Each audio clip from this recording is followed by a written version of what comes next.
Good morning, Toastmasters. Good morning, rock and rollers. I'm going to begin my talk asking if anybody recognizes this picture. Betty, how about you? Yes, definitely. That is David Bowie. And in fact, it's the cover to the album David Bowie, The Rise and Fall of Ziggy Stardust and the Spiders from Mars. I point this out because this was the piece of art which influenced me more than anything else in my life. I've been listening to this album for over 50 years. I played the vinyl version of it from end to end at least 400 times. Now that it's all been cut up into Spotify tracks, I probably have listened to it more than 10,000 different times. I thought I knew what was going on with this album, but did I?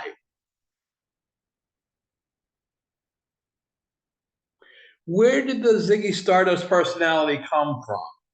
And is this truly a concept album that it pretends to be? For about 18 months, David Bowie, or David Jones, would only refer to himself as Ziggy Stardust.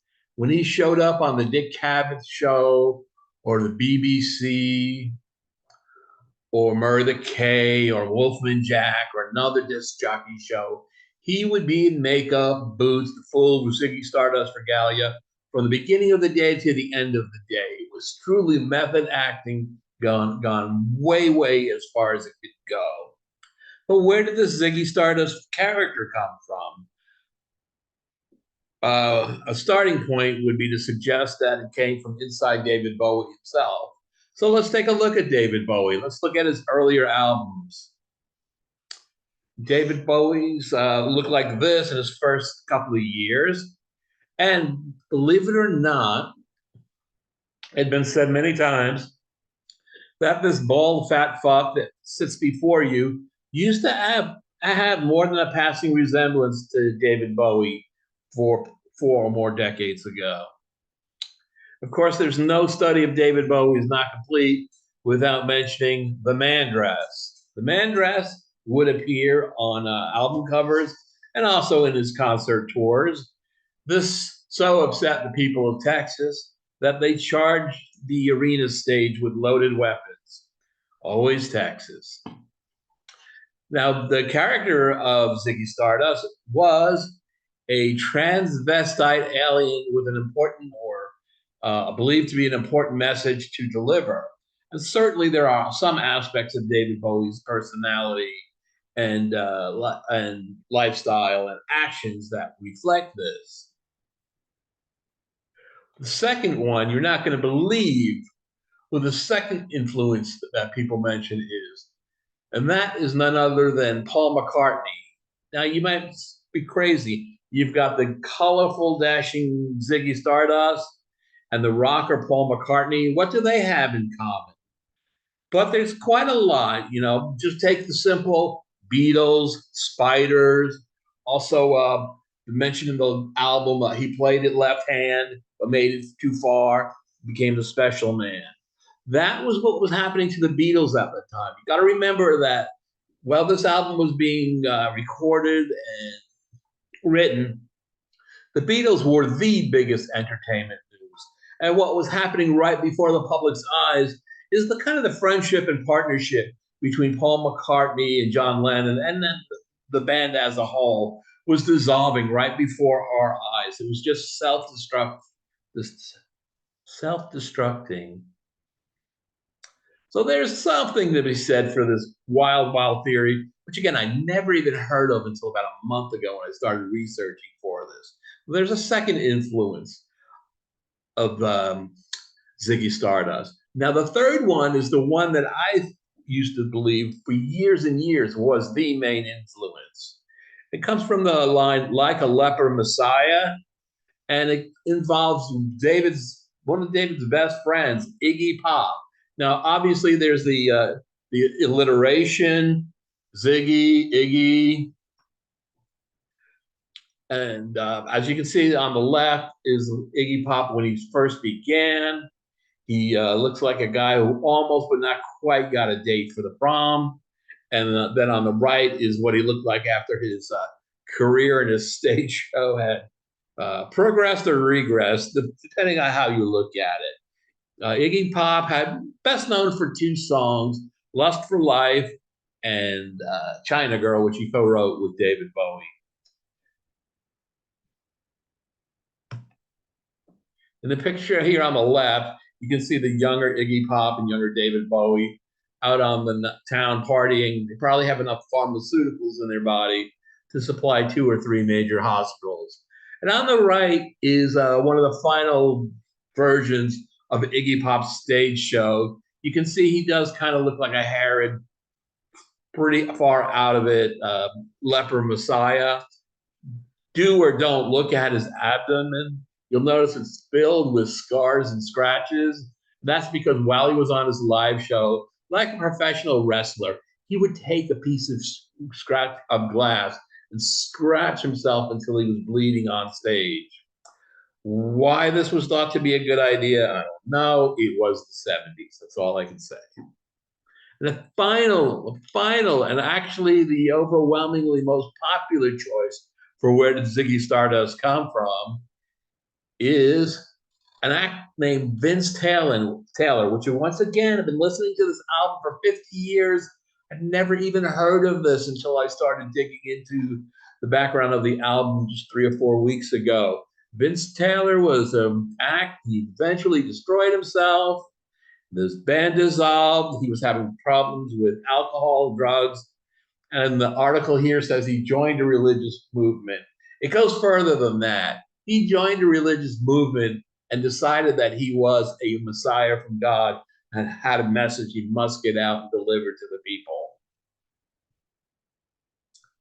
I'm not or there's many articles now available for who is Vince Taylor and how does he relate to Ziggy Stardust. In fact, it's always been there. If I had just bothered to look for it, I could have learned this a long time ago. Now, many of the ideas for this Toastmaster speech come from Variety magazine, written by Jem Oswald, their entertainment editor, in January 2022. I did go beyond that article, but this is the article that got me started, got me researching, got me a lot of ideas, and I have pulled from it quite extensively. So I want to give Jem credit. Now, let's discuss, was Ziggy Stardust a concept album? Let's decide, what is a concept album? Concept album is an album that from beginning to end, there's an idea or a story that ties into majority or all the songs. The music ties in with each other. Songs from the end of the album are related to songs from the beginning of the album. Some of the greater, best known concept albums are from The Who. On the left, you see an outtake from Tommy. Tommy is about a young child growing up to be a young man who's got a message to get out. He was abused by his parents, so he cannot function until he meets Elton John, and then he's free to speak to the masses. The second concept album by The Who is Quadrophenia, which is again a young man wandering around, searching for meaning in his life, which he does not find until he meets Sting. The third concept album I want to touch on is the Beatles' Sgt. Pepper's Lonely Hearts Club Band. Just take a look at the album cover. You kind of get a clue of what's going on. The old Beatles, the She Loves You, Yeah Beatles, off there on the left, they're not in the center of the picture. There's this new Beatles, which is signifying that they're going to start playing music in a different style. They're going to draw from the last couple of decades all the pop culture and styles and activities that have gone on in their life.